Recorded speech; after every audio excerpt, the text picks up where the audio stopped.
بسم اللہ الرحمن الرحیم نحمدہ ونصلی علی رسول الکریم۔ گزشتہ جو ہماری تعلیم ہوئی تھی اس تعلیم میں ہم نے آپ کو ایک تو صبح کے اعمال کا ذکر کیا تھا، بلکہ گھر سے نکلنے کا معمول۔ جب بھی آپ گھر سے باہر جا رہے ہوں، مدرسے سے باہر جا رہے ہوں، جب بھی آپ کہیں سے بھی باہر نکلیں، مسجد سے باہر نکلیں، گھر سے باہر نکلیں، اپنے گھر سے یا کسی اور کے گھر سے، مدرسے سے باہر جائیں، تو آپ کی زبان پر ہمیشہ کون سی دعا آنی چاہیے؟ بولیں، سارے بولیں، بسم اللہ توکلت علی اللہ لا حول ولا قوت الا باللہ، اور بولیے بسم اللہ الذی لا یضر مع اسمہ شیء فی الارض ولا فی السماء وهو السمیع العلیم۔ یہ عادت ڈالنے سے آپ کی عادت ہوگی، ہر بچہ اس کی عادت ڈالے، ہر بچہ اس کی عادت ڈالے۔ ایک تو گزشتہ تعلیم میں ہم نے آپ کو اس کا کہا تھا، اور اس کے فائدے اور برکات بھی آپ کو بتائی تھی کہ اس کے پڑھنے کی برکت سے اللہ تعالیٰ دن بھر کے کاموں کی میں مدد بھی فرماتے ہیں، کامیابی بھی عطا فرماتے ہیں اور حفاظت بھی فرماتے ہیں۔ ان دعاؤں کے پڑھنے والے اللہ تعالیٰ کی حفاظت میں آ جاتے ہیں، فرشتے بھی حفاظت فرماتے ہیں، فرشتے بھی اللہ کے حکم سے ایسے لوگوں کی حفاظت کرتے ہیں جو ان دعاؤں کو پڑھتے ہیں۔ اور جو اس دعا کا سب سے بڑا فائدہ ہے، بسم اللہ توکلت علی اللہ کا سب سے بڑا فائدہ یہ ہے کہ جب آپ گھر سے آ رہے ہیں مدرسے کی جانب، جب آپ گھر سے روانہ ہو گئے اور آپ نے گھر سے روانہ ہوتے ہوئے اس دعا کو پڑھ لیا اور آپ مدرسے آ رہے ہیں، تو اس دعا کا جو سب سے بڑا فائدہ ہے وہ یہ ہے کہ اللہ تعالیٰ نے اس دعا کے بارے میں فرمایا کفیتا، کہ اس دعا کے پڑھنے والے کے جو کام ہیں وہ ہم پورا کریں گے۔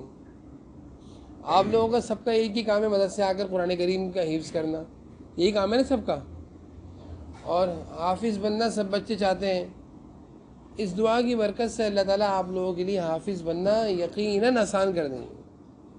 کفیتا، آپ کو کچھ مشکل ہو رہی ہوگی، آپ یہ دعا پڑھ کر اپنے گھر سے آئے ہیں، اللہ تعالیٰ اس دعا کی برکت سے حفظ قرآن کی سعادت آپ کو عطا فرما دیں گے آسانی کے ساتھ۔ کیسے؟ آسانی کے ساتھ۔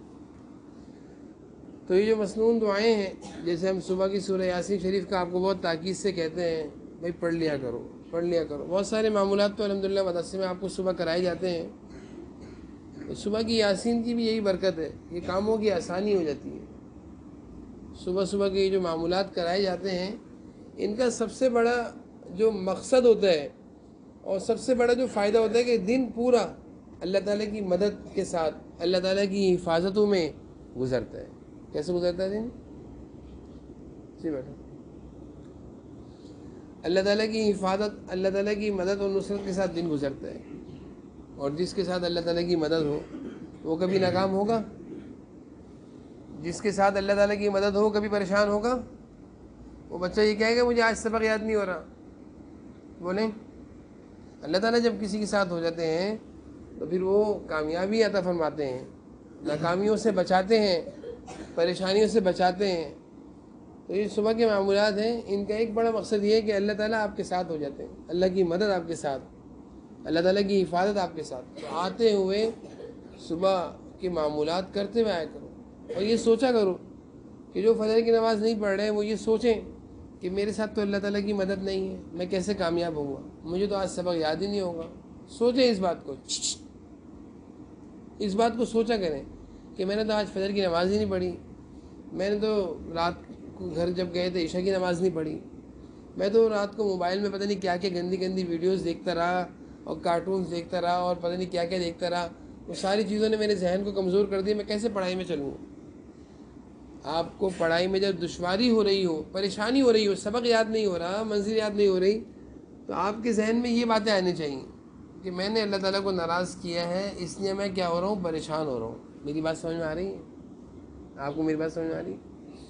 ابھی آپ کے ذہنوں میں یہ بات آتی ہے کہ میں تو حافظ بن ہی نہیں سکتا، میں تو حافظ بنوں گا ہی نہیں، مجھے تو سبق یاد نہیں ہوتا، میں تو اسکول میں جا رہا ہوں، میں نے اسکول پڑھنا ہے، تو بھائی اسکول میں بھی تو جا کے پڑھنا پڑے گا، مدرسے میں محنت کرنی ہے، اسکول میں بھی محنت کرنی ہے، محنت تو آپ کو دونوں جگہوں پہ کرنی ہے۔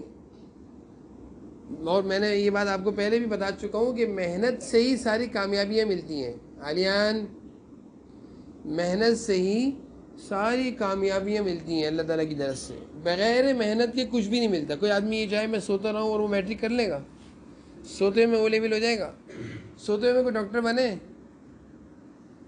کوئی انجینئر بنے؟ سوتے میں بہت محنتیں کرنے پڑتی ہیں، پھر جا کر کچھ ڈاکٹر کوئی انجینئر بنتا ہے. ہر ایک ڈاکٹر بھی نہیں بنتا. اگر سو کر ڈاکٹر بننا شروع ہو جاتے تو یہ سارے بڑے بڑے ڈاکٹر ہوتے ہیں.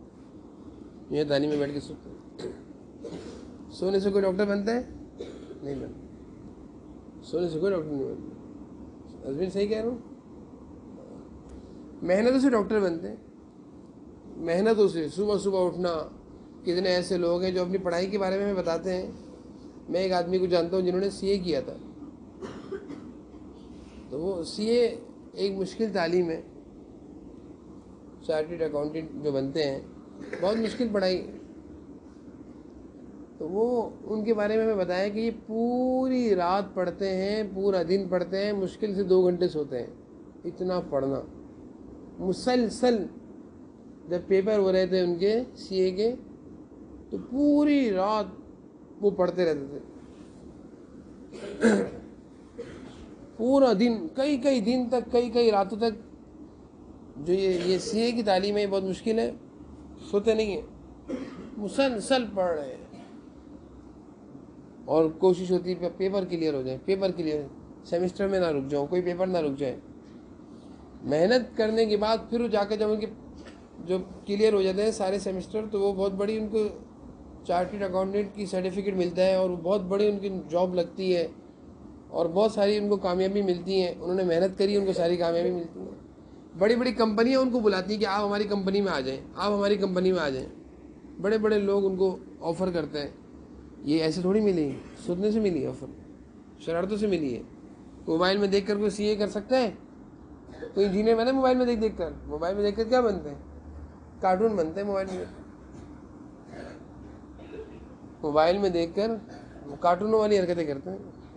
اس لیے میں آپ کو یہ بتانا چاہ رہا تھا کہ محنت آپ کو یہاں پہ بھی کرنی ہے اور گھر پہ بھی، اسکول کی تعلیم کے لیے بھی کرنی ہے. یا محنت وہاں نہیں کرنی؟ بولیے، سب جگہوں پہ محنت کرنی ہے. تو بہت سارے بچے نا محنت سے بھاگتے ہیں اور جب محنت کرنے کے بعد ان کو یاد نہیں ہوتا تو وہ کہتے ہیں میں حافظ نہیں بننا. وہ کیا کہتے ہیں؟ میں حافظ نہیں بننا. کیوں نہیں بننا؟ پہ میں نہیں پڑھ سکتا، میں نے نہیں جانا کل مدرسے. اور وہ اپنے بابا کو رات کو اسٹیٹمنٹ دے رہے تھے.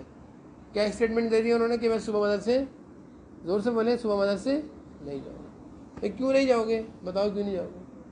بتائیں کیوں نہیں جائیں گے؟ کہ مجھے یاد ہی نہیں ہوتا، مجھے سبق یاد نہیں ہوتا، مجھے منزل یاد نہیں ہوتی، میری سب کی کچی ہو جاتی ہے. تو بھائی یاد نہ ہونے کی کیا وجہ کیا ہے؟ یہ بس یہ حل نکالا آپ نے یاد نہ ہونے کا کہ میں کل سے مدرسے نہیں جاؤں گا. یا کوئی اور وجہ بھی ہو سکتی ہے، آپ کی محنت، آپ کی کوتاہی، آپ کی سستی، آپ کا کھیلنا، نمازوں کو چھوڑنا، فجر کی نماز نہ پڑھنا، صبح کی یاسین شریف نہ پڑھنا، گھر جانے کے بعد مغرب سے عشاء سبق یاد نہ کرنا. یہ ساری وجوہات ہیں. آپ نے ان کی طرف تو غور ہی نہیں کیا. بس ایک فیصلہ آپ نے کر لیا، عبدالحنان، بس آپ نے ایک فیصلہ کر لیا ہے کہ میں نے کل مدرسے نہیں جانا.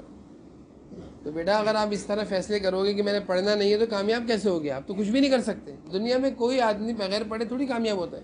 محنتوں سے کامیاب ہوتے ہیں، محنتوں سے اور قربانیوں سے. ایک بات اور بتاؤں کہ جس بچے کی جتنی زیادہ محنت اور قربانی ہوتی ہے اللہ تعالیٰ اس کو اتنا زیادہ کامیابی عطا فرماتے ہیں. کتنے ایسے بچے ہیں جو دور دور سے آتے ہیں، دور دور سے آتے ہیں اور وہ صبح یقیناً ان کے والد، ان کی والدہ ان کو 5 ساڑھے 5 بجے اٹھاتی ہوں گی اور یہاں مدرسے کے ٹائم پہ 7:15 ساڑھے 7 بجے پہنچ جاتے ہیں. مدرسے کے ٹائم پہ وہ 7 ساڑھے 7 بجے پہنچ جاتے ہیں. دور سے آتے ہیں وہ، اور کیا نام ہے اپنا، پڑھائی میں اللہ تعالیٰ کی ان کے ساتھ مدد ہو جاتی ہے. اللہ تعالیٰ ان کی محنت کو دیکھ رہے ہوتے ہیں، قربانی کہ صبح صبح اٹھا ہے، نماز پڑھی، ناشتہ کیا، پھر آگے سردیاں آ رہی ہیں، سردیوں کی محنت. تو یہ ساری محنتوں سے جو بچے آ رہے ہوتے ہیں مدرسے، ان کے ساتھ اللہ تعالیٰ کی مدد بھی ہوتی ہے، کامیابی بھی ہوتی ہے. تو محنتوں کے ساتھ اللہ تعالیٰ کی مدد ہے. بھائی محنت تو کرنے پڑے گی نا. تو میں یہ کہہ رہا تھا کہ آپ نے ایک فیصلہ کر لیا کہ میں نے حافظ نہیں بننا، لیکن یہ فیصلہ کرنے کی وجہ، حافظ نہ بننے کی وجہ آپ کے سامنے کیا ہے؟ کچھ بھی نہیں ہے. آپ نے کیا، میں نہیں پڑھوں گا مدرسے، کیا فیصلہ کیا آپ نے؟ مدرسے نہیں جاؤں. آپ نے سنا دیا. اب آپ کے والد صاحب کا میسیج آ گیا ہمارے پاس کہ نہیں بھائی یہ تو کہہ رہے ہیں میں مدرسے نہیں جاؤں گا. کیوں نہیں جائیں گے؟ کہ مجھے تو کچھ یاد ہی نہیں ہوتا، میں تو یاد کرتا ہوں بھول جاتا ہوں. تو بھائی یہ کوئی وجہ تو ہوگی یاد نہ ہونے کی. وجہ نہیں بتا رہے، وجہ ہم بتا دیتے ہیں آپ کو. وجہ ہم بتا دیتے ہیں کہ آپ کی ایک تو صبح صحیح نہیں ہوئی، نماز نہیں پڑھی آپ نے، سورہ یاسین شریف نہیں پڑھی، کیسے کامیابی ملے گی؟ گھر جانے کے بعد آپ کے ہاتھ میں صرف موبائل ہوتا ہے، کیسے کامیاب ہوں گے؟ نماز عشاء، نماز مغرب آپ پڑھتے نہیں، کیسے کامیاب ہوں گے؟ مغرب سے عشاء کبھی بھی آپ سبق یاد کرنے کے لیے گھر میں نہیں بیٹھے، کیسے کامیاب ہوں گے؟ سنو، کیسے کامیاب ہوں گے؟ کلاس میں آپ کی حالت یہ ہے کہ آپ گھومتے رہتے ہیں، 10 بجے تک سوتے رہتے ہیں، کیسے کامیاب ہوں گے؟ کلاس میں بیٹھنے کے بعد محنت نہیں کریں گے تو کیسے کامیاب ہوں گے؟ سب سے پہلے سبق سنانے سے آپ بھاگتے ہیں، سب سے آخر میں سبق سنانے کے لیے آپ آتے ہیں، پکڑ پکڑ کر آپ کو بلانا پڑتا ہے. یہ اسماعیل مسلسل باتیں کر رہے ہیں آپ سے. اسماعیل کھڑے ہو، مان جاؤ. کلاس میں بعض بچوں کو سبق کے لیے کھینچ کر لانا پڑتا ہے، پکڑ کے لانا پڑتا ہے، آؤ سبق سنو. تو بھائی محنتوں سے بھاگنا نہیں چاہیے، آگے ہونا چاہیے. ہر بچے کے اندر ایک جذبہ ہو، ایک جذبہ کہ میں نے آگے نکلنا ہے ہر چیز میں انشاءاللہ. اور آگے نکلنے سے جذبے سے نہیں ہوگا، محنتوں سے ہوگا. سبق سنانا ہے سب سے پہلے، سب کچھ سنانی ہے سب سے پہلے، منزل سنانی ہے سب سے، محنت کرنی اور اللہ تعالیٰ سے دعا کرتے رہو، کامیاب ہو جائیں گے. اور پھر اس کے ساتھ ساتھ دیکھو ایک چیز اور ہے، بری باتوں سے، برے کاموں سے اپنے آپ کو بچاؤ. بری باتوں سے، برے کاموں سے اپنے آپ کو بچاؤ. اگر کوئی بچہ گندی باتیں کرتا ہے، گندے کام کرتا ہے، کوئی بھی اس کے پاس اس کے زبان سے گندی بات نکل رہی ہے، تو آپ یہ بات سمجھ رہے ہیں کہ قرآن کریم کے حافظ بننے کے لیے ضروری ہے کہ آپ اچھے بچے ہوں، صاف اچھی باتیں کریں، گندی باتیں نہ کریں. میں نے گزشتہ تعلیم میں بھی آپ لوگوں کو اس بات پر زور دیا تھا کہ بہت سارے بچوں کی باتیں نوٹ کی جاتی ہیں. ادھر آ، تو کہاں جا رہا ہے، ابے ادھر آ. یہ باتیں کرتے کرتے کوئی گندی بات کر دیں گے، یہ باتیں کرتے کرتے گالی بھی دے دیتے ہیں بعض بچے. ابھی بھی ہم نے ایک بچے کو نکالا ہے، میں نے قاری امام صاحب سے کہا تھا اس بچے کو نکالیں. چھوٹے سے بچے تھے، گندی گندی گالیاں کہاں سے سیکھی بھائی؟ کہاں سے اتنی بڑی بڑی گالی سیکھی؟ کہاں سے یہ بچے گالی؟ فوراً ان کو مدرسے سے ہم نے اخراج کیا. مدرسے میں آنے کے بعد تو آپ لوگ، ہمیں تو نہیں پتا گھر سے کیا لے کر آ رہے ہو مدرسے. ہر بچہ اپنے گھر جاتے ہیں، الگ الگ ماحول سے ہو کر آ رہے ہوتے ہیں. اس لیے مدرسے میں آنے کے بعد ہر بچے کی زبان پر لگام ہو، لگام. سنو، کوئی بچہ کسی غلط بات کو نہ سنے نہ کرے. اگر کوئی بچہ غلط بات کر رہا ہے تو اس سے ہٹ جائے. میں نے گزشتہ کی تعلیم میں بھی یہ بات زور دی تھی کہ دوستیاں نہیں لگاؤ یہاں پہ. پھر آپ آ کر کہتے ہیں اس بچے نے مجھے یہ کہا، اس بچے نے مجھے یہ کہا. آپ نے کیوں سنا؟ آپ اس کے ساتھ کیوں بیٹھتے ہیں؟ آپ نے کیوں دوستی لگائی؟ آپ کو کیسے پتہ چلے یہ گالی ہے؟ آپ کو کیسے پتہ چلے یہ گالی ہے؟ اس کی گالی دی، اس کی گالی دی، یہ بات کری، وہ بات کری. بھائی ایسی باتیں کیوں کرتے ہیں آپ؟ میرے پاس، میں ہر بچوں کو یہی سمجھاتا ہوں کہ ایسے ہی کوئی بات، گندی بات کو بچہ کر رہا ہے، پہلا کام تو آپ ہمارے علم میں لائیں، ہمیں بتائیں. دوسرا سب سے پہلا کام، سب سے بڑا کام یہ ہے کہ آپ ایسے بچوں سے دور ہو جائیں، دور ہو جائیں، کنارہ کشی اختیار کر لیں، دور ہو جائیں. دوستی، سلام، دعا بالکل نہ کریں، ان کی طرف دیکھیں بھی نہ، ان سے بات بھی نہ کریں، ان کے ساتھ بیٹھے بھی نہ. سب سے بڑا آسان حل یہ ہے کہ جو بچہ غلط بات کرتا ہے، گندی باتیں کرتا ہے، آپ ان سے بالکل بات نہ کریں، بالکل ان کے ساتھ نہ بیٹھیں. قارصہ کو شکایت کریں، قارصہ کی کلاس میں بچہ مجھے تنگ کرتا ہے، گندی باتیں کرتا ہے، قارصہ کو بتائیں تاکہ قارصہ اس بچے کو کلاس سے الگ کریں. لیکن سب سے بڑا حل یہی ہے کہ آپ کوئی غلط بات نہ کریں، نہ سنیں. بولو سارے. کیونکہ ہمیں پتہ ہے ہر کلاس میں کچھ بچے ایسے ہیں جن کی بہت ساری شکایات ہمارے پاس ہیں. ہم ان بچوں کو ہر وقت نظر میں رکھتے ہیں. اساتذہ کو بھی معلوم ہے، ہر کلاس کے قاری صاحب کو معلوم ہے کہ کون سا بچہ میری کلاس میں ایسے ہیں جو شرارتیں بھی کر سکتے ہیں اور گندی بات بھی کر سکتے ہیں. وہ نگاہوں میں ہیں. ہر بچے کی، ہر کلاس کی میں ایسے بچوں کے بارے میں اساتذہ کو معلوم ہوتا ہے، ہمیں معلوم ہے. آپ اپنے آپ کو ان بچوں سے بچائیں، ان سے دوستی نہ لگائیں، اور آپ خود کوئی غلط بات نہ کریں. سب سے زیادہ غلط چیزیں سیکھی جاتی ہیں موبائل سے سیکھی جاتی ہیں. اب ہر بچہ موبائل میں آ کے پتہ نہیں کیا کیا سیکھتا ہے، دیکھتا ہے، وہی چیزیں آ کر مدرسے میں کرتے ہیں. آپ موبائل کا استعمال بھی چھوڑ دیں، اور غلط دوست، گندے دوست محلے کے ہوں یا مدرسے میں، کوئی دوستی نہ لگائیں۔ میں نے یہ بات بھی کہی تھی کہ ایک بچہ وہ ہوتا ہے جس کے اندر دوستی لگانے کی بہت عادت ہوتی ہے، ہر ایک سے ملنا، ہر ایک سے فری ہونا، ہر ایک کو سلام کرنا، ہر ایک سے مذاق کرنا، ہر ایک سے باتیں کرنا۔ اور ایک بچہ وہ ہوتا ہے جس کے اندر بولنے کی عادت ہی نہیں ہوتی، نہ دوستی لگانے کی عادت، نہ ہنسنا مذاق کرنا، کچھ بھی نہیں ہے۔ یہ بچہ بہت اچھا ہے جس کے اندر دوستیوں کی عادت نہیں ہے، اپنے کام سے کام رکھتے ہیں، پڑھتے رہتے ہیں، بس محنت کرتے رہتے ہیں۔ یہ جلدی کامیاب ہو جائیں گے انشاءاللہ، یہ جلدی کامیاب ہو جائیں گے۔ بس یہ موبائل کا استعمال چھوڑ دیں، یہ جلدی کامیاب ہو جائیں گے۔ کیونکہ پچھلے دنوں ایک بچے کے والد صاحب آئے تھے، میں نے آپ کو بتایا تھا، تو ماشاءاللہ وہ بچہ مدرسے میں بہت شریف بچہ ہے، بہت شریف ہے، کسی سے بات نہیں کرتا۔ تو میں نے کہا پھر یہ کامیاب کیوں نہیں ہو رہا؟ تو ان کے والد صاحب نے بتایا کہ گھر آنے کے بعد 2 گھنٹے موبائل کا استعمال کرتے ہیں۔ تو میں نے ساری اچھائیاں خراب کر دی ان کے اندر۔ یہ اچھائی بہت بڑی تھی کہ کسی سے دوستی نہیں مدرسے میں ان کی، نہ کسی سے ہنستے ہوئے باتیں کرتے ہوئے دیکھا ان کو کبھی، نہ کسی سے باتیں کرتے ہوئے دیکھا۔ یہ تو بہت بڑی اچھائی ان کے اندر موجود ہے، لیکن ایک بہت بڑی برائی بھی ان کے اندر موجود ہے کہ گھر جانے کے بعد 2 گھنٹے کا موبائل کا استعمال کرتے ہیں۔ اس کی وجہ سے ان کا ذہن پڑھائی میں کمزور ہو گیا ہے، کمزور ہو گیا ہے، توجہ کم ہو گئی ہے، پڑھائی سے دماغ، دل ہٹ چکا ہے، دل نہیں لگ رہا پڑھائی میں، موبائل کے سمجھ۔ آ گئی میری باتیں سب کو سمجھ میں؟ آ گئی ہیں؟ عمل کریں گے انشاءاللہ؟ بڑی اہم باتیں بتائی ہیں آپ کو سب۔ بس ایک بات اپنے ذمے میں باندھ لو کہ کسی بھی ایسے بچے سے دوستی مت کریں جو غلط بات کرتے ہوں، نہ ان کے ساتھ بیٹھیں، نہ ان کے ساتھ باتیں کریں، دور ہٹ کے رہیں ان سے۔ اور میں تو یہ کہوں گا کہ کسی بچے سے دوستی نہ لگو، چاہے اچھا بچہ ہو یا گندا بچہ ہو۔ آپ کا کام ہے پڑھنا، آپ کا کام کیا ہے؟ کسی سے ہی باتیں نہ کرو۔ ہم یہ نہیں کہتے اچھے بچے سے باتیں کرو، گندے بچے سے باتیں نہیں کرو، ہم یہ کہتے ہیں کسی سے باتیں نہ کرو، بس اپنا کام کیا کرو؟ پڑھائی۔ آپ کا کام کیا ہے؟ پڑھنا۔ آپ کو موقع ہی نہ ملے باتیں کرنے کا، آپ کو موقع ہی نہ ملے کسی سے دوستی لگانے کا، ایسے بنو۔ ہر بچے کے بارے میں ہمیں یہ رپورٹ ہونی چاہیے کہ ماشاءاللہ یہ بچہ کسی سے باتیں نہیں کرتا۔ کریں گے سارے بچے اس پر عمل انشاءاللہ؟